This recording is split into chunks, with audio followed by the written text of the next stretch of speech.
안녕하십니까. 80억 세계인의 성시 일본편 강의를 맡은 이보순입니다.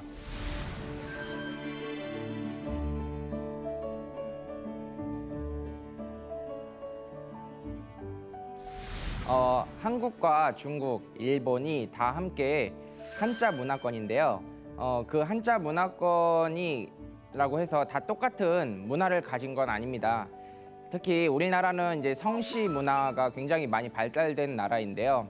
일본도 그에 못지않게 성시 문화가 발달은 됐지만 한국과는 좀 많은 차이가 있어요. 그래서 우리가 일본 사람들과 만나고 일본 사람들과 이제 역사 이야기 그리고 많은 사람들에 관한 이야기를 할 때 이 성시 문화를 제대로 이해를 하고 있어야 일본 사람들과 제대로 이야기를 할 수 있겠죠. 그래서 오늘부터 저와 함께 일본의 성시 문화는 어떤지 알아가보자 합니다. 제일 먼저 이제 본격적인 강의에 들어가기 앞서서 한번 이제 이 인물들과 이름에 대해서 좀 알아보고 환기를 하고 이제 본론으로 들어가고자 합니다. 제일 먼저 이 사람이 어떤 분인지 뭐 다들 잘 아시는 분일 텐데 이분 이름이 뭘까요? 예, 그렇습니다. 이분은 아베 신조죠. 아베 신조. 보통 이제 우리 미디어에서 이제 이야기를 할 때 아베 총리 그래서 이렇게 대부분 모든 분들이 이제 성은 잘 아실 거예요. 아베라고. 근데 이제 이름까지 이야기를 할 때는 아베 신조라고 합니다. 아베 신조. 그리고 지금 이 슬라이드를 보시면 이제 뒤에 이렇게 물결 표시가 있잖아요. 그 물결 표시가 뭐냐면 일본어는 이제 장음이라는 시스템이 있어요. 그래서 장음이 표기가 안 되는 단어와 장음이 표기가 되는 단어는 전혀 다른 단어가 됩니다. 그래서 우리나라 국문법에서는 이제 해외 발음을 표기를 할 때 장음은 표기를 하지 않는다라고 되어 있는데 그 장음을 표기를 안 하는 탓에 우리가 열심히 공부를 하고 알아보고 이제 실질적으로 일본 가서 그런 얘기를 해보려고 하면 대화가 안 돼요. 우리가 얘기하는 말과 그들이 이해하는 단어가 전혀 다른 단어가 돼버리기 때문에 앞으로 저와 함께 이제 이 일본의 성시 문화를 공부를 하실 때는 저는 이렇게 장음 표기를 확실히 해서 앞으로 혹시 이제 일본에 가셔서 관심 있게 이런 거를 보실 때 그 큰 문제가 없도록 좀 안내를 해드리고자 합니다. 그래서 이 아베 신조의 성과 이름이 어떻게 되는지 나눠 보면은 이렇게 나눠지죠. 그러니까 아베하고 띄고 신조. 정확히 일본어로 얘기하면 신조라고 그러는데 아베가 우리가 이야기하는 성이 되고 신조라는 게 이름이 됩니다. 근데 이제 이 성이 과연 진짜 우리가 이야기하는 성이 맞나 그 부분에 대해서 이제 좀 뒷부분에서 설명을 하고자 하고요. 그 다음에 또 대표적인 일본의 근대화로 유명한 인물인데 이분이 누군지 아신가요? 이 분은 이제 이름이 사카모토 료마라고 합니다. 사카모토 료마. 한자로 이제 용마라고 쓰는데 료라는 게 여기도 장음을 해줘야 돼요. 그냥 사카모토 료마 이러면은 일본 사람들은 누군지 못 알아듣습니다. 그래서 사카모토 료마라고 확실하게 얘기를 해줘야 되는데 이 사카모토 료마의 성과 이름은 그러면 어떻게 될까요? 성과 이름을 나눠보면 이 사카모토 이제 판본이라고 되어 있는 이 한자가 성이 되겠고요. 이제 료마 용마라고 된 게 이름이 될 것 같습니다. 그러면 이제 다음 분을 보게 되면 이 일본 역사를 좋아하시는 분이라면 이 분이 누군지는 다 아실 것 같은데 혹시 아시는 분 계신가요? 그렇죠. 이 분은 전국 시대의 최초의 이제 전국 통일을 노렸던 오다 노부나가입니다. 오다 노부나가는 한자로 쓰면 이렇게 네 글자를 써요. 오다 노부나가. 근데 이 장음은 없습니다. 여기는 다 이제 단음인데 이제 성과 명을 표기를 한다면 오다 노부나가 이렇게 오다하고 전하고 띄고 노부나가로 쓸 수 있겠죠. 이 오다 가문은 뭐 지금까지도 내려오는 가문이고요. 뭐 일본에서 유명한 오다 노부나리 선수 피겨스케이트 그분도 이 오다 가문의 사람이 되겠습니다. 이 다음에 조금 더 이제 역사를 올라가서 이분은 누군지 아시나요? 우리가 이제 앞으로 이제 이번 시간 다음 시간 이야기를 할 때 매번 나올 사람이긴 한데 이 사람은 일본의 막부 시대 군사 정권이죠. 그러니까 무사 정권을 이제 열게 된 미나모토노 요리토모라는 사람입니다. 한자로 쓰면 딱 세 글자예요. 근데 이게 이름으로 한글로 쓰면은 이렇게나 긴 이름이 됩니다. 미나모토노 요리토모. 성과 이름을 나누면 제일 앞에 나오는 한 글자 원이 성이 될 거고요. 요리토모라고 하는 그 두 글자가 이름이 될 겁니다. 미나모토노 할 때 노는 표기는 안 돼 있는데 우리나라로 치면 미나모토의 요리토모다. 미나모토 가문의 요리토모다. 이런 노는 의라는 이름을 그 뜻을 가지고 있어요. 뭐 일본어를 아시는 분이라면 뭐 당연히 아시겠지만 뭐 그래도 그 잘 모르시는 분들을 위해서 설명을 드렸습니다. 그러면 이제 다음 조금 더 이제 역사를 올라가겠습니다. 이게 이제 교토가 중심이 되었던 그 시대를 보면은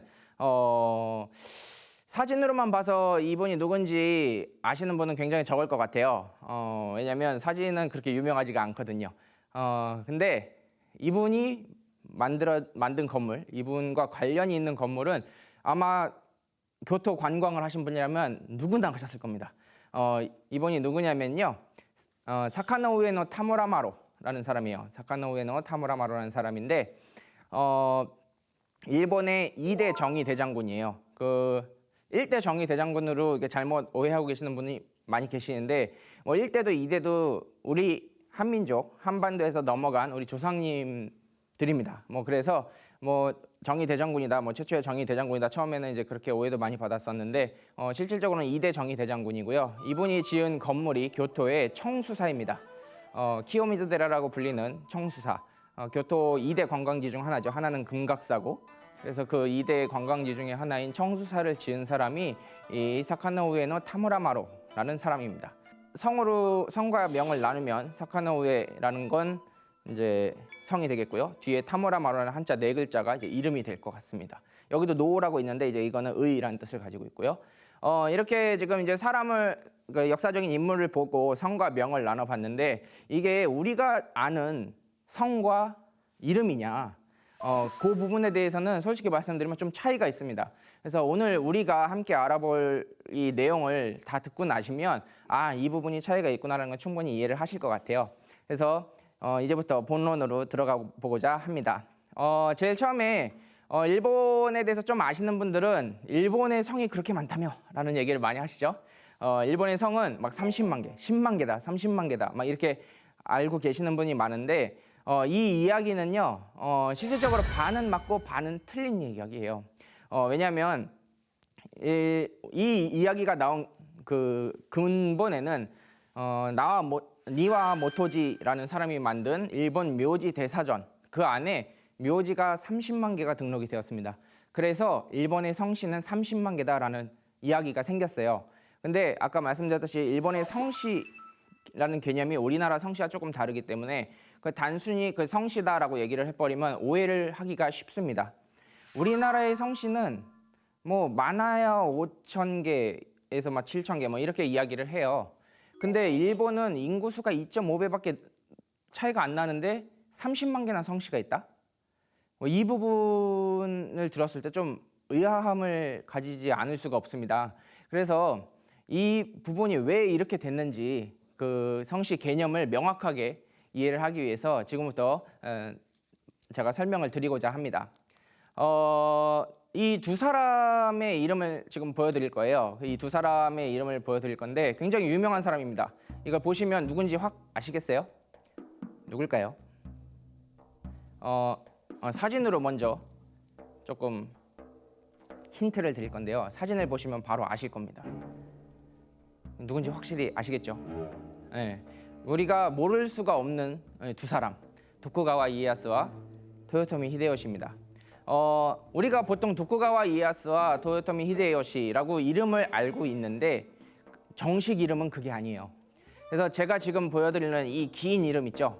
한자가 쫙 나와 있는 이 이름이 바로 위에가 도쿠가와 이에야스의 본 이름이고요. 아래 이름이 이제 도요토미 히데요시의 본래 이름이 되겠습니다. 한번 읽어보면요. 도쿠가와 이에야스의 본래 이름은 미나모토노 아손, 도쿠가와 지로, 사부로, 이에야스라는 이름이고요. 도요토미 히데요시의 본래 이름은 도요토미노 아손, 하시바 히데요시라는 이름이 되겠습니다. 실은요 여기서 한 부분이 더 빠져 있어요. 지금 뭐 이게 그게 지금 우리가 이야기할 필요가 없는 부분이라 제가 뺐는데 그 부분까지 넣으면은 더 이름이 길어집니다. 그래서 실질적으로 일본 사람들의 이름이 우리가 생각하는 것처럼 그게 간단한 그 이름이 아니다. 간단한 구성 체계가 아니다라는 거를 말씀을 드리고 싶고요. 하나하나씩 좀 분리를 해서 보겠습니다. 토쿠가와 이에야스의 이름을 좀 분리를 시켜서 보면요. 미나모토노라고 하는 게 시가 돼요. 그리고 아손이라고 하는 게 성이 되고요. 그리고 토쿠가와라는 게 묘지, 한자로 쓰면 명자라고 쓰는데요. 묘지가 되고 지로 사부로라고 하는 게 자가 됩니다. 우리가 보통 옛날 사람들은 자를 많이 썼잖아요. 그러니까 평상시에는 지로 사부로라고 이름이 불린 거예요. 그리고 이에야스라고 하는 건 휘라고 하는데요. 태어나서 실질적으로 살아갈 때는 이 이름을 쓰질 않아요. 특히 무사 앞에서 본명을 언급을 한다는 거는 바로 칼에 찔려 죽어도 변명을 할 수 없는 그런 일이 되거든요. 그래서 이 이에야스라는 거는 실질적으로 살아있을 때는 거의 불리지 않았습니다. 우리는 지금 간단하게 토쿠가와 이에야스 그러지만 살아있을 때는 오히려 뭐 토쿠가와 사마라든지 뭐 지로 사부로 사마 뭐 가족이나 그렇게 불렀겠죠. 솔직히 자루 뭐 그런 식으로 불려왔어요. 그리고 다음에 이제 토요토미 히데요시를 보면 토요토미 히데요시는 조금 이름이 짧죠. 이름이 짧은데 토요토미노 아손 하시바 히데요시 이렇게 나눠지고 토요토미가 시가 되고요. 아손이 똑같이 성이 됩니다. 그리고 우리 하시바라는 게 묘지, 그리고 마지막으로 히데요시라는 게 휘 본명이 돼요. 이렇게 보시면 이 일본의 이름에는 시와 성과 명자, 우지, 카바네, 묘지라 그러는데요. 이 세 가지로 구성이 되어 있다는 것을 알 수 있습니다. 그래서 이 세 가지의 차이점을 명확히 알아야지 일본 사람의 이름을 봤을 때 그 사람의 뿌리가 이렇게 되는구나. 이 사람은 이 가문 사람이구나. 이런 걸 총체적으로 이해를 할 수 있게 돼요. 이걸 모르고 그냥 단순히 토요토미 히데요시니까 토요토미가 뭐 성이겠지. 뭐 이렇게 이해를 해버리면은 좀 큰 오해를 불러올 수가 있습니다. 그래서 이번 시간에는 여러분들과 함께 이 시와 성과 명자, 우지, 카바네, 묘지라는 이 세 가지의 개념에 대해서 설명을 해보고자 합니다. 제일 먼저 이제 말씀을 드릴 게 시예요. 시. 이 시라는 게 우지, 일본어로는 우지라고 읽어요. 장음 발음을 표시를 하지 않고 우지라고 읽습니다. 우지는 6세기 무렵부터 등장을 했어요. 일본의 역사서를 보면은 이제 오래 전부터 쓰여져 있지만 실질적으로 우지라고 이게 시족 개념이 생기기 시작하는 게 이제 6세기가 됩니다. 그래서 6세기부터 등장을 하기 시작을 하고 우지의 특징은 천황을 중심으로 한 야마토의 호족 집단이다라고 이야기를 할 수 있겠습니다. 그러니까 일왕이죠. 일왕을 중심으로 이제 그 아래에 들어가서 이제 일을 함으로써 이제 우지라고 인정을 받기 시작을 하는 거예요. 시족이라고 인정을 받기 시작을 하는 겁니다. 그래서 이 우지의 특징은 뭐냐면 반드시 혈연 집단이 아닙니다. 그게 무슨 얘기냐? 우리는 이제 성을 받고 하면은 다 성으로 혈연 집단이 돼서 아들, 손자 이렇게 쭉 내려갔는데 일본 같은 경우는 굉장히 특출난 사람이 있으면 그 사람한테 우지를 이제 내려주고 우지를 받고 그 사람이 쓰는 이름이죠. 그 사람을 중심으로 시족이 탄생을 하는 거예요. 그래가지고 그 호족을 우지다라고 합니다. 우지들은 특징이 있는데요. 뭐가 특징이냐면 반드시 혈연은 아니지만 내가 이 사람을 시조로 하겠습니다. 라는 그런 맹세 아닌 맹세를 해야 됩니다. 그게 받아들여졌을 때 시족 장에게 그게 받아들여졌을 때 그때 처음으로 그 사람은 그 시족의 일원이 되고요. 자기가 그 씨를 나는 이 집안 사람이다라고 이야기를 할 수 있게 됩니다. 그래서 이 시족이라는 게 뭐 일본의 고대사를 공부를 할 때 굉장히 중요한 단어 개념인데요. 여기서 이제 시족이라는 이야기가 나오고 이 시족은 천황으로부터 이제 어느 정도 인정을 받고 천황에서 일을 하는 호족이다라는 설명을 제일 처음에 드렸죠. 그래서 이제 시족과 호족이 그 어떻게 차이가 있느냐, 이 부분도 일본의 역사를 아는 데 있어서 중요한 하나의 포인트가 됩니다. 그래서 간단하게 그림으로 설명을 드리면 이렇게 설명을 드릴 수 있겠는데요. 호족이라는 거는요, 그 지방에 모여서 사는 부족들이에요. 쉽게 얘기해서 이제 우리나라 같은 경우도 옛날에는 호족들이 각 지방을 다스렸고, 그리고 통일을 해 나가는 과정에서 그 호족이 이제 왕가에 흡수가 되고, 그러면서 왕조가 열리고 이렇게 되어 있었잖아요. 그래서 일본에서도 호족이라는 개념이 있습니다. 그 호족이라는 개념이 있고, 그 호족이 그 야마토 왕권이 커져가면서 씨족으로서 흡수가 되고, 나중에 그 씨족 중에서 그 품계, 그 계급이 만들어져서 나중에 귀족화되는 그런 게 일본의 역사의 그 흐름이 되겠습니다. 모든 그 왕권의 역사가 그렇게 전개가 된 걸로 이야기를 해도 과언은 아닌데요. 그 야마토 정권이라는 게 중심 지역이 이제 교토, 나라, 오사카, 고베 일부 이런 식으로 그 간사이 지방이라 해요. 킨키 지방이라 그러는데 그 경기 지방의 그 중심이 되어 있기 때문에 그 지역에 사는 사람들은 호족이라는 말을 쓰지 않고 시족이라는 말을 쓰고요. 그 이외에 예를 들어서 큐슈에 산다든지 시코쿠에 산다든지 그 야마토 나라와 먼 곳, 교토와 먼 곳에서 사는 호족들은 그대로 호족이라는 단어를 계속 썼습니다. 그래서 호족과 시족의 차이점을 이렇게 간단하게 설명을 드렸습니다. 그리고 이제 그 뒤에 이제 카바네라고 하는 성에 대해서 알아보고자 해요. 그 이 성이라는 게 가장 큰 특징은 천황이 내려주는 겁니다. 천황이 자신의 이제 마음에 드는 신하에게 내려주는 게 성이죠. 우리나라는 이제 성을 받으면 그게 이제 성씨, 씨가 바로 돼가지고 그 집안으로 이렇게 쭉 내려오는데 일본은 그렇지 않았어요. 그래서 이 부분이 그 우리나라 성씨 문화와 일본 성씨 문화의 가장 큰 차이점 중에 하나라고 생각을 하는데요.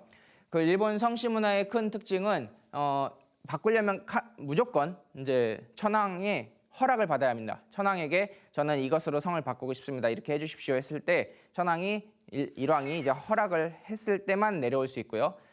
그렇지 않으면 한 번 받은 성은 그 끝까지 계속 가게 되어 있었습니다. 일본 성이 6세기, 7세기와 그 다음에 8세기 이후가 그 성의 그 체계가 달라지는데 그 특히 8세기 이후에 우리가 이제 팔색성이라고 알고 있는 그 성은 그 신라의 골품제의 영향을 많이 받았다라고 일본의 학자들도 이야기를 하고 그 일본을 연구하시는 한국의 학자분들께서도 다 똑같이 말씀을 하고 계십니다. 그래서 우리 카바네에 대해서 이렇게 좀 자세히 살펴보고자 하는데요. 먼저 6세기, 7세기 무렵에 카바네는 6가지의 그 성이 있었어요. 그게 뭐냐면 신이라고 한자를 써서 오미라고 읽고, 연이라고 한자를 써서 무라지라고 읽고, 군이라고 한자를 써서 키미라고 읽고, 직이라고 한자를 써서 아타이라고 읽고, 조라고 한자를 써서 미야스코라고 읽고, 수라고 한자를 써서 오비토라고 읽습니다. 그래서 이 6가지가 카바네 제일 처음에 생긴 일본의 신분 계급이에요. 근데 이제 이 신분 계급이 뒤에서 설명을 또 드리겠지만 그렇다고 해서 막 엄청나게 계급 차이가 있었던 거는 아니고요. 이거를 나눈 기준이라는 게 이렇게 됩니다. 먼저 오미라는 거는요. 일본 한자가 신이잖아요. 한자가 신이니까 우리 일본 천황이 이제 자신의 바로 직속에 있는 신하다라고 인정을 하면 오미 신이라는 그 성을 내려줍니다. 그 신이라는 성을 내려주는데 대표적인 인물을 보면은 이 무덤이 뭔지 아시나요? 이 무덤이 뭐냐면 그 나라에 가시는 분들은 누구나 이 무덤을 보실 텐데요. 이시부타이 고분이라고 합니다. 이시부타이 돌 석자를 써서 성무대 고분이라고 하는데 여기에 묻힌 사람이 누군지는 정확히 알 수 없어요. 이미 도굴이 다 된 상태에서 발굴이 돼서 누군지는 정확히 알 수는 없지만 그 미루어 짐작을 하건대 이 사람이라고 짐작을 하고 있습니다. 이 사람이 뭐냐면 소가노 오미 우마코라는 사람이에요. 소가 집안은 굉장히 일본의 고대사의 중심을 이룬 집안 중에 하나인데요. 이 집안이 처음에 이 아스카 마을을 다스릴 때 제일 처음에 오미라는 성을 받았어요. 가장 대표적인 오미의 가족 중에 하나입니다. 일본의 불교를 공인화시켰고 소가 가문을 전성기를 이끈 사람이 이 우마코예요. 그다음에 두 번째 이제 무라지에 대해서 설명을 드릴게요. 무라지는 옴이랑은 조금 다르게 왕권의 종속은 되어 있으나 그렇게 완벽하게 종속된 것 같지는 않아요. 문인보다는 거의 기술공에 가까웠다라고 봐도 무난하지 않을까 싶습니다. 특별한 능력을 가지고 있는 집안, 특별한 역할을 가지고 있는 사람에게는 옴이라는 성 대신 무라지라는 성을 줬습니다. 그 무라지라는 이 성의 대표적인 인물로 모노노베노 무라지 아라카이라는 사람이 있어요. 이 사람은 이제 6세기에 일어난 큐슈 지방에서 일어난 그 이와이의 난이라는 그 반란 사건이 굉장히 큰 반란 사건이 있었는데요. 이 사건을 진압한 인물로서 유명한 사람입니다. 모노노베노 무라지 아라카이. 그 이 모노노베 집안은 평소에는 그 신사 일본의 그 신교 문화를 담당하는 역할을 했었는데 전쟁이 나면 솔선해서 또 출범을 해서 대장군으로서 활약을 한 집안으로 유명합니다. 뭐 이 이야기는 이제 모노노베 집안을 우리가 함께 이야기를 할 때 이야기를 해보면 될 것 같고요. 지금은 일단 이런 사람이 그 무라지라는 성을 받았다라는 것만 머릿속에 넣어주시면 감사하겠습니다. 그리고 이제 세 번째 이제 성을 보면 세 번째 성은 키미예요. 키미. 키미라는 성이 있는데 한자를 보면 임금 군자를 쓰죠. 임금 군자를 쓰니까 아마 그 일부 지역의 왕급, 그 지도자급의 인물에게는 키미를 주지 않았나 생각을 하게 됩니다. 그 키미라는 게 굉장히 많아요. 그러니까 야마토라는 게 우리나라처럼 처음 이제 고구려 백제 신라처럼 한 번에 강성한 큰 나라가 됐던 게 아니고 그때 당시에는 일본에는 굉장히 많은 소국가들이 있었습니다. 거의 이제 소국가라고 해봤자 우리가 생각하는 시 정도의 그 크기였을 것 같아요. 엄청나게 큰 크기는 아니고 작은 마을 단위의 국가가 존재를 했고 그 중에 하나가 나중에 성장을 해서 일본을 통일한 게 야마토 정권. 지금 우리가 일본이라고 이야기하는 그 야마토 정권이 되겠습니다. 그래서 그 지방에 있는 봉건 제도처럼 그 지방에 있는 왕을 임명을 할 때 아마 키미라는 성을 주지 않았나 싶습니다. 그래서 키미의 대표적인 인물로는 그 미야노 키미 사카후라는 사람이 있어요. 그 환단고기 북콘서트 등에서도 이제 소개가 됐는데 일본에서는 그 미화 신사가 가장 오래됐다는 그런 이야기를 하기도 합니다. 그 나라에 가면은 그 한 2000년대까지는 그 굉장히 일본에서 제일 큰 토리가 있는 신사가 또 미화 신사이기도 했어요. 그 2001년 이후에 이제 다른 쿠마노 신사라는 신사에서 더 큰 그 토리가 세워지면서 제일 큰 신사는 미화 신사가 아니고 이제 쿠마노 신사로 옮겨가긴 했지만 그래도 1990년대 하고 2000년대 초까지는 그래도 미화 신사의 그 토리가 일본에서 가장 크다라는 이야기를 했고요. 그 미와노 키미 사카우라는 이 사람은 비다스 왕의 총애를 받은 인물이에요. 그 일본의 비다스라는 거는 이제 백제랑도 굉장히 연이 깊은 천황인데요. 일왕인데 그 사람의 총애를 받은 인물로 그 불교 유익권으로 불교를 일본에 들이내 만회하는 그런 이야기를 할 때 그 모노노베노 모리야라는 사람과 함께 그 불교 유입을 반대한 인물로 유명을 합니다. 나중에는 결국 이제 소가 가문이 승리를 하면서 함께 이제 권력 중심에서 이제 밀려나는 그런 운을 맞이하는 그런 사람이 이 미야노 키미 사카우라는 사람입니다. 그래서 위에 세 가지를 함께 봤고요. 다음에 볼 거는 아타이라는 그 가문을 볼 것 같아요. 그 아타이라는 곳은 이제 도레계의 사람들에게 굉장히 많이 내려준 성이 되겠습니다. 그 성의 대표적인 인물로 이제 카와치노 아타이 에이토라는 사람이 있어요. 이 카와치노 아타이 에이토라는 사람이 왜 유명하냐면 그동안 그 나라 지방에서 잘 발견이 되지 않았는데 거의 완벽한 이제 형태로 발견이 된 게 그 와카야마현 하시모토시에 있는 스미다 하치만 신사에서 그 인물 화상경이 발견이 됐어요. 그리고 거기에 나와 있는 이제 제작자의 이름이 다름이 아닌 방금 소개해드린 카와치노 아타이 에이토라는 사람입니다. 그래서 카와치 지방은 대대적으로 백제 집안 사람, 백제에서 넘어온 사람들이 많이 살았다라고 굉장히 유명한 그 지역인데, 그다음에 에히토라는 이름이 또 우리나라가 이제 뭐 예맥족이다라는 이야기를 많이 하잖아요. 그래서 그 예라는 한자를 그 실질적으로 쓴 예인이다, 카와치에 사는 예인이다라고 이제 해석이 가능한 그런 인물이었기 때문에 이 고대의 일본의 문화를 이제 꽃피웠던 기술자, 뭐 그 문화 중심 세력은 역시 한반도에서 넘어간 세력이었구나라는 것을 그 엿볼 수 있는 이런 이름이 되겠습니다.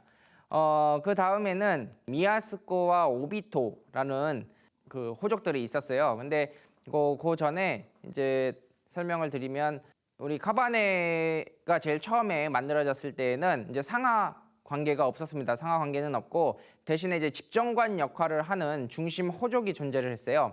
그래서 그 중심 호족을 뭐라고 했냐면, 예를 들어서 오미의 성을 받은 사람 중에서 이제 이제 제일 중심 역할을 하는 이제 가문이라고 하면 단순히 오미라고 하지 않고 클 대자를 써서 오오미라고 했습니다. 오오미. 그리고 무라지의 가문 중에서 큰 역할을 하는 사람은 오무라지라는 이야기를 했어요. 그리고 이제 그 중심의 제일 큰 집안 말고 그 다음 이제 차장급 역할을 하는 그런 사람들은 대부라는 한자를 써서 마에스키미라고 했어요. 그래서 그 6세기, 7세기의 일본 야마토 정권의 이제 흐름을 보면은 거의 이제 중심에 일왕이 존재를 하고, 그 이외에 이제 대신과 대련, 오오미, 오오무라지, 그리고 난 마에스키미, 이 사람들이 이제 중심이 돼서 이제 일본의 역사, 그 야마토의 역사를 이끌어 나갔다라는 이야기를 많이 하게 됩니다. 그래서 이제 예를 한번 보자면, 모노노베의 이제 그 최전성기를 이끈 인물이 이제 모노노베노 모리야라고 하는데요. 그 모노노베노 모리야가 성이 오오무라지였습니다. 그래서 모노노베노 오오무라지 모리야라고 하는 게 이 사람이 이제 정식 이름이 되는데요. 여태까지 이제 성을 쭉 말씀을 드렸는데, 호족이 굉장히 많았어요. 일본 지역에 호족이 굉장히 많았는데, 그 중에 이제 6개의 성으로 그게 이제 압축이 되어 버리니까 일본 사람들이 그대로 이야기를 할 때는 성을 별로 이야기를 하지 않습니다. 그래서 역사서를 보면은 거의 이 성에 대한 개념이 언급이 없어요. 거의 대부분 그냥 모노노베는 모리야 이렇게만 이야기를 하게 됩니다. 소가노 오오미 우마코라는 이 사람도 처음에는 소가노 오미 우마코였는데, 나중에 일본의 불교를 공인화시키고 소가 가문을 최전성기로 이끌면서 단순 오미에서 오오미가 됩니다. 그래서 소가노 오오미 우마코가 되는데, 그냥 일반 역사서에서는요, 오미 오오미를 거의 표기를 하지 않고 소가노 우마코 이렇게 표기를 합니다. 그래서 이제 6세기 7세기가 지나고 이제 일본의 큰 흐름을 변화시키는 사건이 한반도에서 벌어집니다. 그게 뭔지 아시겠습니까? 바로 고구려와 백제의 멸망입니다. 신라가 삼국 통일을 하면서 일본, 특히 야마토 정권과 깊은 연을 맺고 있던 그 백제가 660년 멸망을 하게 되고, 그 멸망을 하게 되면서 일본은 이제 홀로서기를 시작하지 않을 수 없는 그런 시기가 찾아오게 됩니다. 그래서 이 성을 이제 새롭게 이제 개편을 하게 되는데요. 그거를 개편하게 된 사람이 바로 이 천무왕입니다. 일본에서는 이제 텐무라 그래요. 텐무왕인데, 이 텐무왕이 이제 8세기 일본의 정권이 이제 야마토 정권이 어느 정도 안정이 되면서 이제 자기를 따르는 이제 세력들한테 새롭게 이제 성을 하사를 하기 위해서 팔색성이라는 거를 만들게 돼요. 왜냐하면 이 천무라는 게 이 텐무왕이 그 38세 그 텐지왕의 아들이었던 39세 그 코오분 홍문왕을 쿠데타를 일으켜서 몰아내고 정권을 차지하게 되거든요. 그래서 이 40대 이 텐무왕이 자신을 따라서 쿠데타를 일으킨 그 사람들한테 새로운 권력을 넘겨줘야 되는데, 그 권력을 줄 때 역시 가장 좋은 거는 이제 새로운 체제를 만들어서 그 체제 최상위권에 그 사람들을 앉히는 거겠죠. 그래서 이 텐무왕이 새롭게 팔색성 야쿠사노 카바네라는 거를 만들게 됩니다. 그래서 이 팔색성의 이 구성을 보면요, 제일 위가 진인이라고 한자를 써서 마히토라고 읽습니다. 마히토라고 읽고요. 그다음에 그 아손, 그 조신이라고 한자를 써서 아손이라고 읽어요. 그리고 숭예라고 한자를 써서 스쿠네라고 읽습니다. 그리고 기수라고 읽어서 이미키라고 읽고요. 그다음에 미치노시, 도사라고 써서 미치노시, 오미, 신이라고 써서 오미. 그다음에 련이라고 써서 무라지. 그다음에 그 벼라는데 그 이나키라고 하는 그 한자 제일 낮은 그 계급에 그렇게 이나키라는 계급을 만듭니다. 하나하나를 살펴보면요, 제일 위가 이제 마히토, 진인이라는 계급이 될 거예요. 그래서 이 마히토라는 거는 다름이 아니라 왕족과 황족에 준하는 사람에게 하사한 성입니다. 황족이 계속 늘어나면은 그 나중에 이제 반란의 위험도 생기고 하기 때문에 헤이안 시대 일본의 중심 수도인 그 교토로 이제 수도가 옮겨지고 난 이후에는요, 이 마히토 중에서 그 다음에 이제 설명해드리는 아손이라는 아래 계급으로 내려가는 사람이 속속 나타나게 됩니다.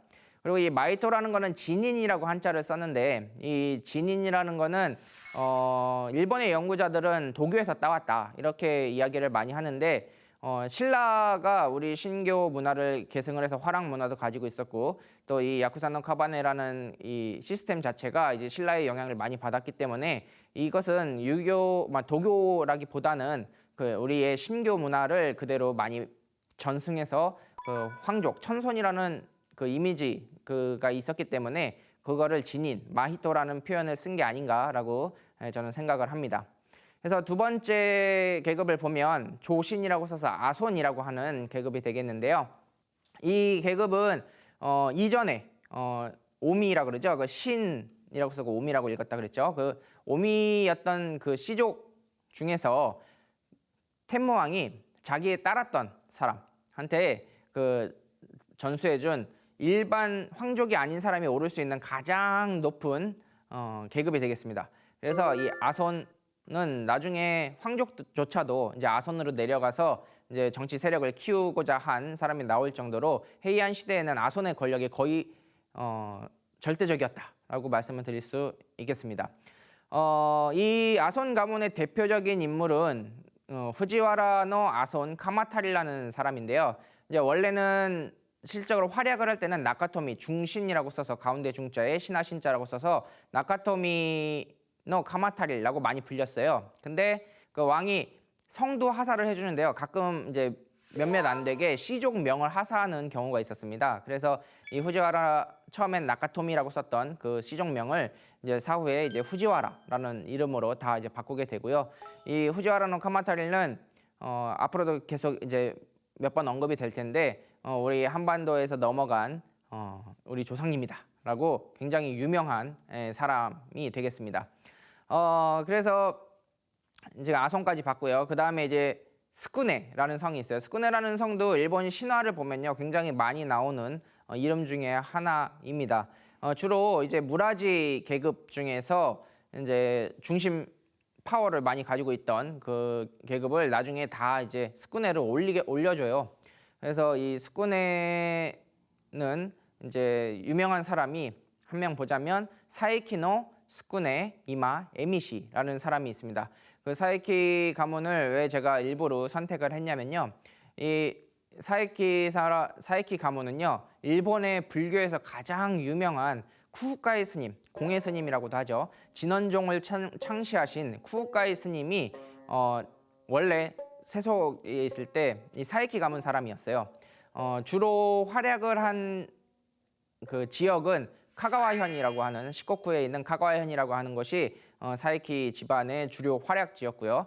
하지만 그 나라 지역에도 역시 수도에도 나라와 교토에도 그 사이키 집안의 사람들이 있었고, 그 사람 중에 이제 대표적인 그 힘을 가졌던 사람이 방금 소개해드린 사이키노 스쿠네 이마 에미시라는 사람이 되겠습니다. 그 사람이 이제 키워준 사람 중에 하나가 이제 뭐 국가의 스님이 아닌가라고 생각을 하고요.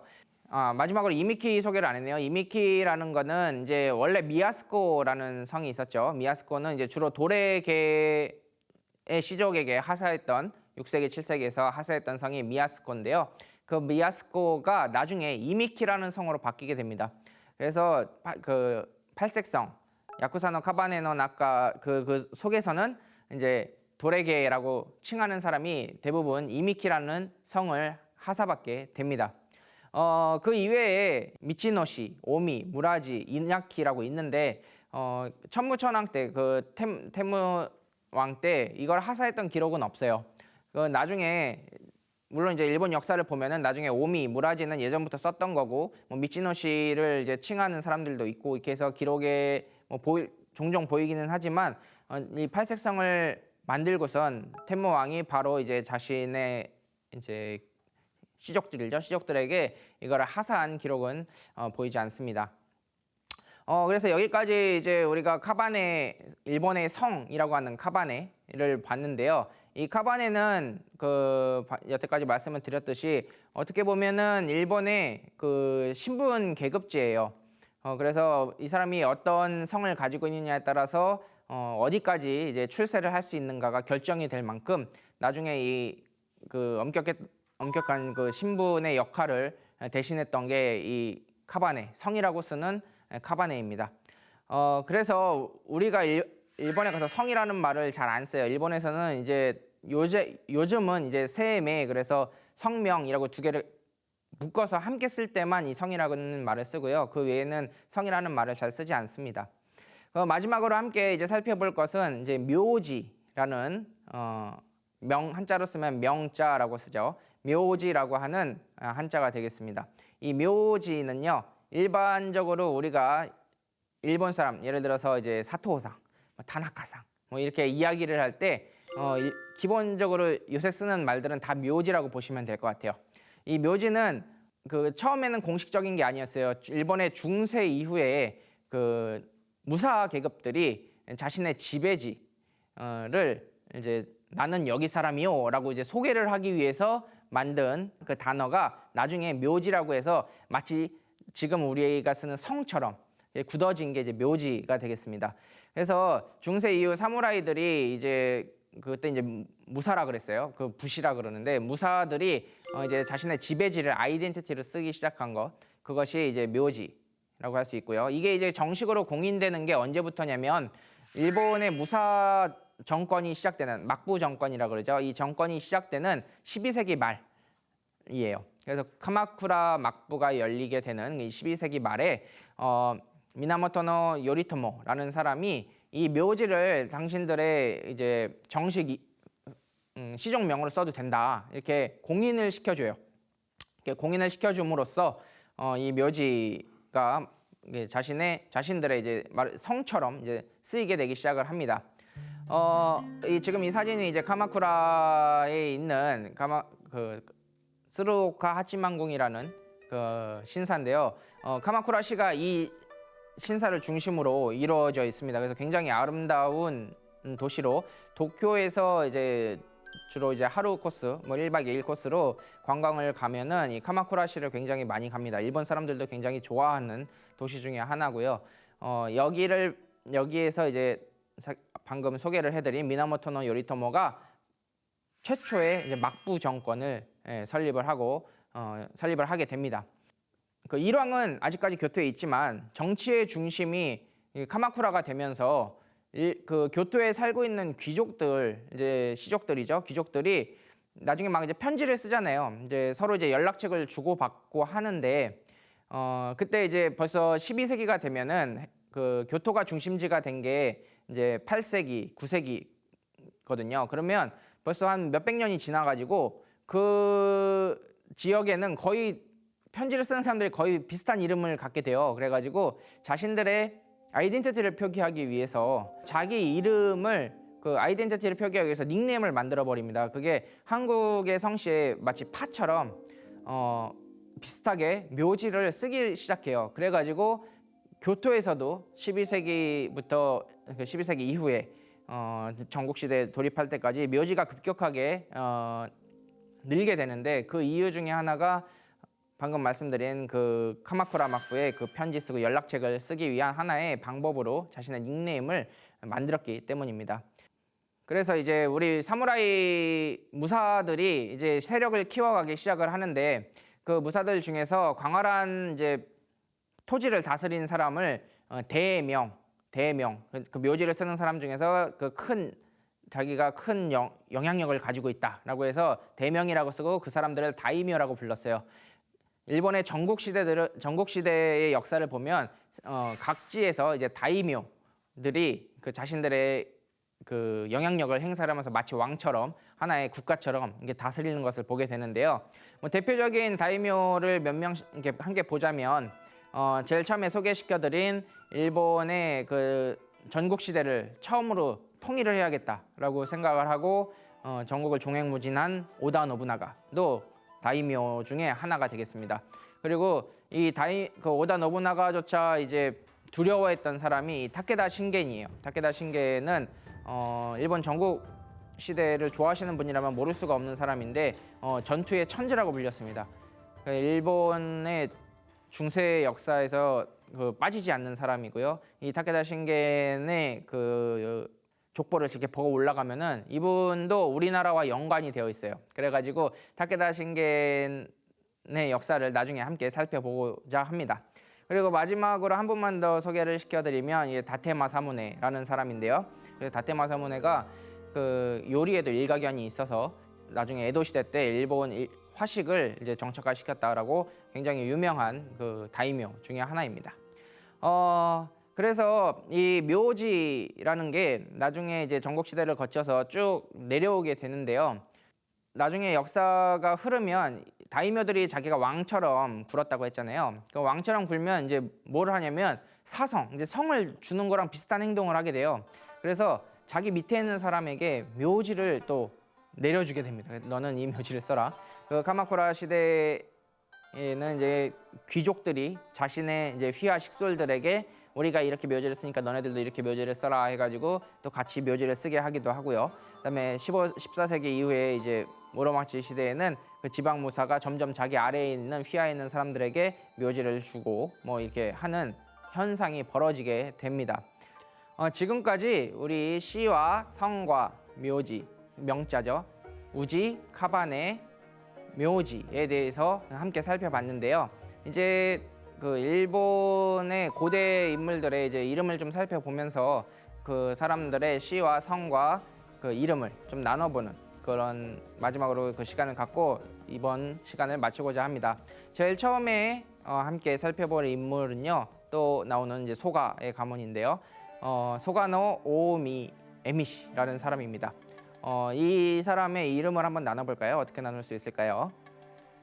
이렇게 나눠서 소가가 우지, 씨가 되겠죠. 소가가 우지가 될 거고요. 오오미, 대신이라고 한 게 성이 될 것 같습니다. 그리고 에미시라고 하는 게 휘, 이제 본명이 되겠죠. 그래서 이 시대는 아직 고대이기 때문에 묘지가 없는 걸 알 수 있습니다. 그리고 두 번째로 다음 사람을 보면 여태까지 많이 봤죠. 후지와라노 아손 카마타리 이 사람을 많이 봤으니까 간단히 보면 후지와라가 씨가 되고요. 아손이 성이 되고 카마타리가 이제 본명 휘가 되겠습니다. 그 다음에 오다 노부나가의 본명이 이렇게 긴데요. 이제 전국 시대에 가면 아까 묘지가 생긴다 그랬죠. 그래서 제일 그 타이라노 아손 오다 사부로 노부나가 이게 이제 이 사람의 본명이 되는데요. 타이라가 씨가 되고요. 아손이 성이 되고 오다가 묘지가 되고 사부로라고 하는 게 자. 이제 평상시에 만약에 이름을 부르게 되면 이 자를 썼을 거고요. 그다음에 이제 본명 이제 살아있을 때는 부르면 안 되는 그 이름이 노부나가가 되겠습니다. 그리고 다음 인물은 토요토미 히데요시 제일 처음에 한번 봤죠. 토요토미 아손 하시바 히데요시 토요토미가 씨가 되고 아손이 성이 되고 하시바가 묘지가 되고 명자가 되고 히데요시가 본명이 되겠습니다. 이에야스도 미나모토가 씨가 되고 아손이 성이 되고 토쿠가와가 묘지가 되고 지로 사부로가 자가 되고 이에야스가 본명이 되는 걸 알 수 있습니다. 그래서 이제 지금까지 고대 인물의 이름과 그 우지 씨와 카바네 성과 묘지 이제 명자를 함께 살펴봤는데요. 마지막으로 개념을 간단하게 정리를 해보면요.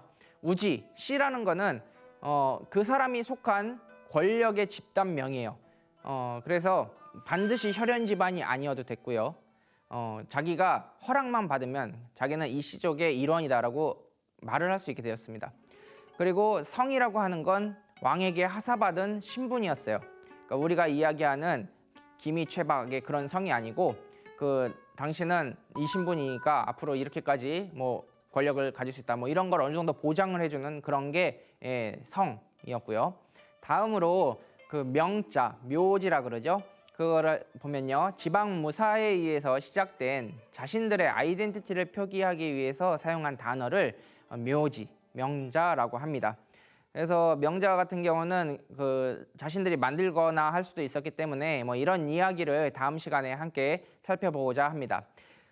마지막으로 제일 처음에 이제 여러분들과 함께 살펴봤던 그 이름에 대해서 한번 보면요. 아베 신조, 사카모토 료마, 오다 노부나가라는 거는 시, 성, 명자 중에서 뭐냐고 하면은 명자, 묘지가 돼요.